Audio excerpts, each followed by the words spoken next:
समुपस्थित सज्जनों, माताओं एवं ब्रह्मचारियों, ईशोपनिषद के जिस मंत्र का प्रकरण चल रहा है उसमें ईश्वर की सर्वव्यापकता को मानने से क्या लाभ होता है, क्या परिवर्तन आता है, उसका संकेत किया गया। मंत्र में कहा गया, जो सबको परमात्मा में देखता है और जो सब में परमात्मा को देखता है वो निंदा करना छोड़ देता है, उसके संशय समाप्त हो जाते हैं, उसको संशय नहीं रहते। ईश्वर को सर्वव्यापक मानने पर हमारे पर कैसे कैसे प्रभाव आते हैं, आ सकते हैं, उसका कुछ विषय आपके सामने पिछले दिनों रखा। उसी क्रम में कुछ बात आज रख रहा हूं। संशय के 3 मुख्य स्थल आपके सामने बताए थे। पहला प्रकृति और उसके निर्माण से संबंधित, दूसरा अन्य प्राणियों के व्यवहार से संबंधित और तीसरा अपने आप से संबंधित। अन्य प्राणियों से संबंधित एक विचार घटना विशेष पर हमारे मन में आता है और हम उनको कहते भी हैं। किसी व्यक्ति के साथ कोई दुर्घटना हो जाए और जब हम मिलने के लिए जाते हैं तो हम उनको क्या कहते हैं, सांत्वना किस रूप में देते हैं? ऐसा तो कोई नहीं कहेगा कि अच्छा हुआ,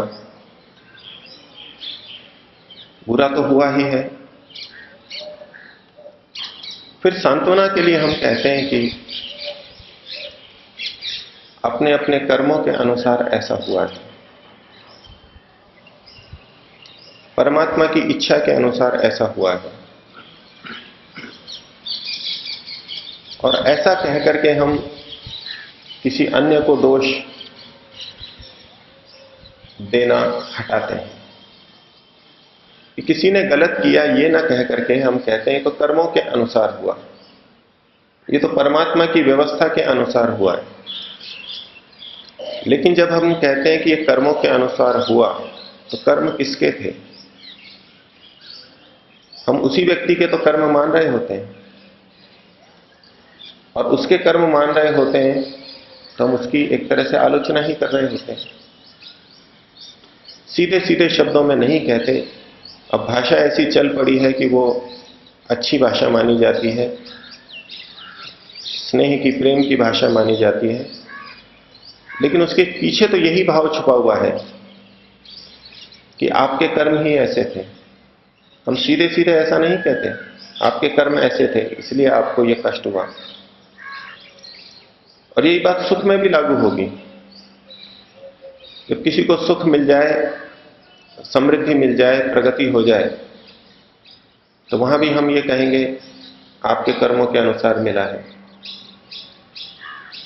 तो जब हम किसी दुखी व्यक्ति को ये कहते हैं तो कर्मों के अनुसार हो गया, तो प्रकट रूप में तो ये दिखाना चाहते हैं कि इसमें आपका क्या दोष है, तो कर्मों के अनुसार हुआ। लेकिन पीछे तो बात यही छुपी हुई है कि आपके कर्म ऐसे थे जिससे आपको ये कष्ट हुआ।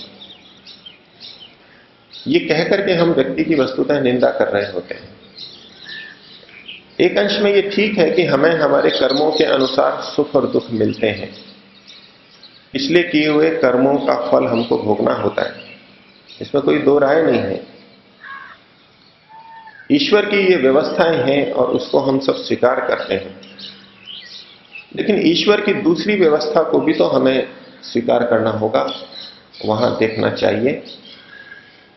जब हर व्यक्ति, हर भूत ईश्वर में है और हर व्यक्ति में ईश्वर है, अर्थात हर व्यक्ति ईश्वर की व्यवस्था में है और हर व्यक्ति में ईश्वर की व्यवस्था है, तो ईश्वर की दूसरी व्यवस्था को भी हमें साथ में जोड़ के देखना चाहिए। ईश्वर की दूसरी व्यवस्था है कि व्यक्ति कर्म करने में स्वतंत्र है। जब कर्म करने में स्वतंत्र है तो वो किसी के साथ न्याय भी कर सकता है और अन्याय भी कर सकता है। दूसरे को सुख भी दे सकता है और दुख भी दे सकता है।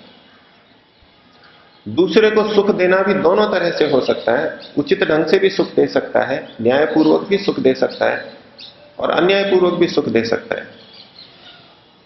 इसी तरह दुख के विषय में भी दोनों बातें हैं। दूसरे को दुख न्यायपूर्वक भी दिया जा सकता है और अन्यायपूर्वक भी दिया जा सकता है, और हमारी इस कर्म की स्वतंत्रता के आधार पर ही सारा कर्मफल का सिद्धांत टिका हुआ है। तो जिस समय हम किसी दुखी पीड़ित व्यक्ति को ये कहें कि कर्म के अनुसार हुआ है, तो ये उसका आधा सत्य है। हो सकता है उसके कर्मों के अनुसार भी हुआ हो, लेकिन उसका दूसरा पक्ष भी है। हो सकता है उस पर किसी दूसरे ने अन्याय भी किया हो,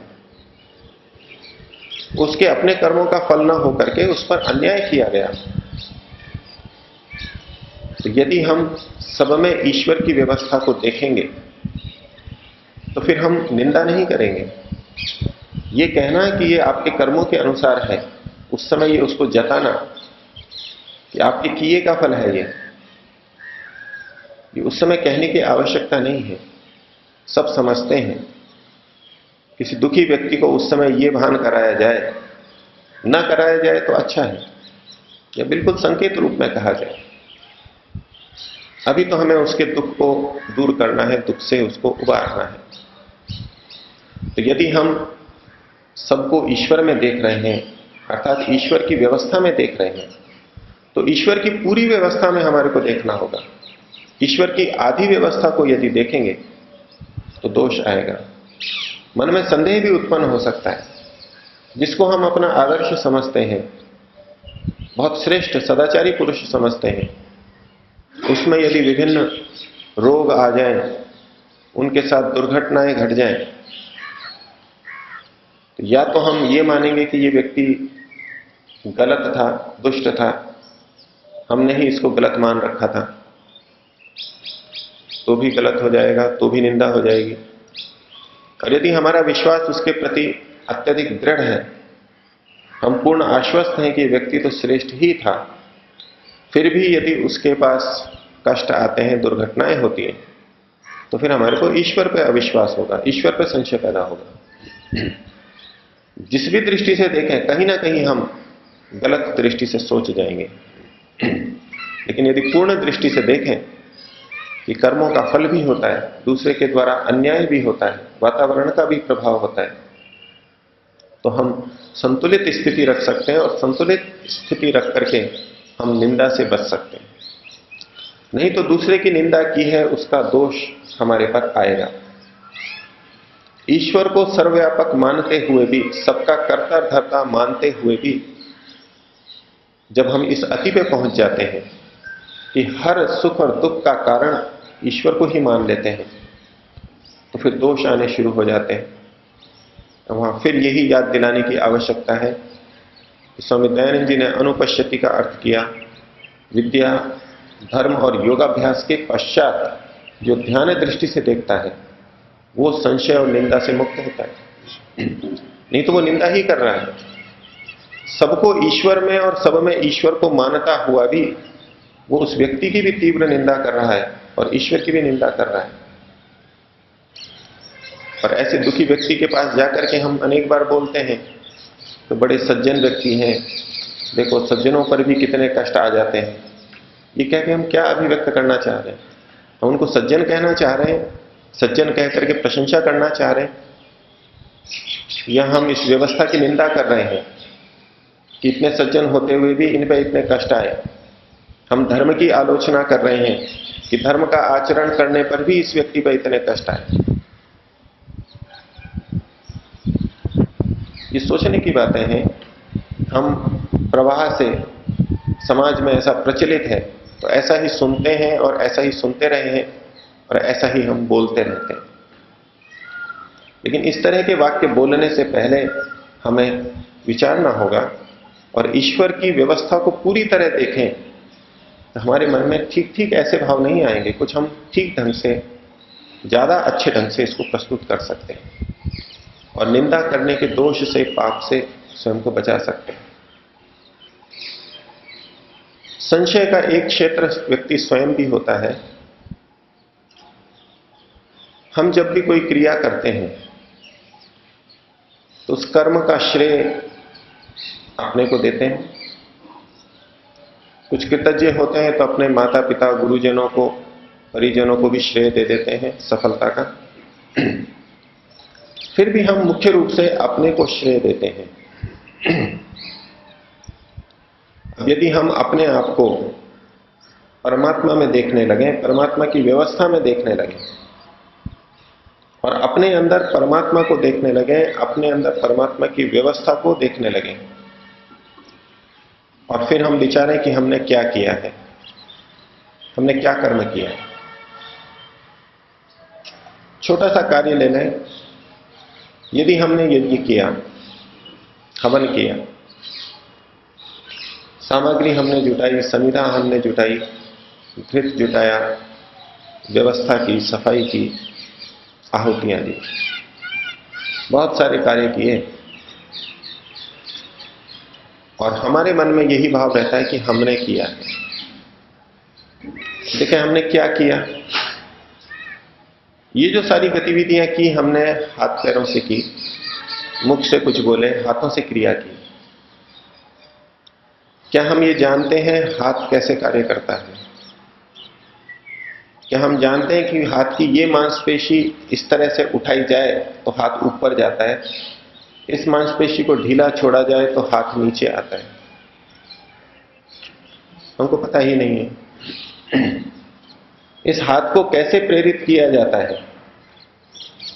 आत्मा मन को प्रेरित करेगा, मन इंद्रिय को, हस्त इंद्रिय को प्रेरित करेगी और फिर हाथ उठेगा।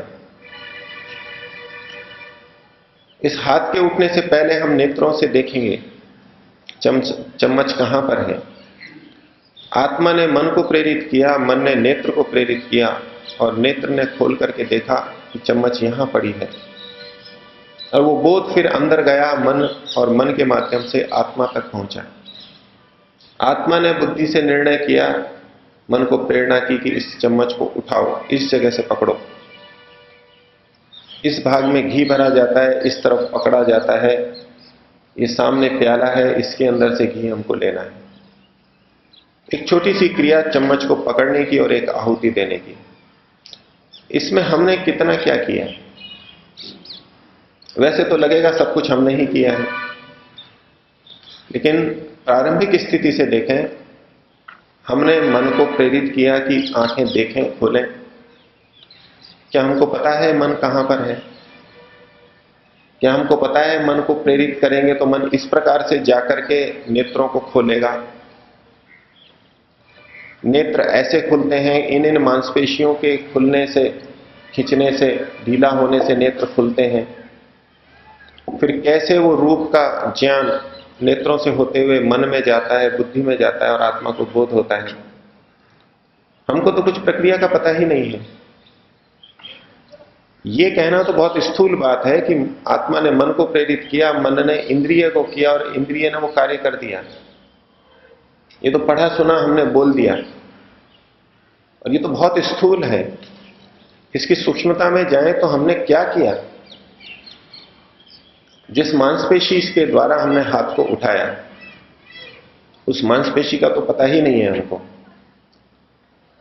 उस मांसपेशी में ऊर्जा कहां से आई,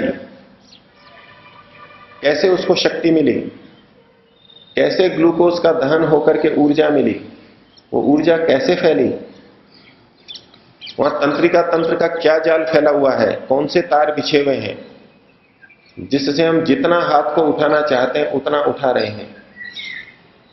कुछ भी तो नहीं पता हमारे को। जो चिकित्सक हैं, डॉक्टर हैं, जो इन सब के बारे में अध्ययन करते हैं और इनकी रचना को देखते हैं, वो भी व्यवहार के समय ये नहीं कह सकते कि अब मैं इस मांसपेशी को प्रेरित कर रहा हूं। पता ही नहीं लगेगा कैसे मांसपेशी प्रेरित हो रही है, कैसे ज्ञान हो रहा है। तो इस छोटी सी क्रिया में कि हमने चम्मच उठाया और यज्ञ में आहुति दी, घृत की आहुति दी, अब विचारे हमने क्या किया। ये जो सारी गतिविधि हुई, हमने किया क्या है इसमें, और हमने नहीं किया तो फिर किसने किया, ये किसकी व्यवस्था के अंतर्गत हुआ। लेकिन ये सारी की सारी शक्ति और व्यवस्था प्रकृति की है और किसी व्यवस्थापक की है, इंजन बनाने वाले की है।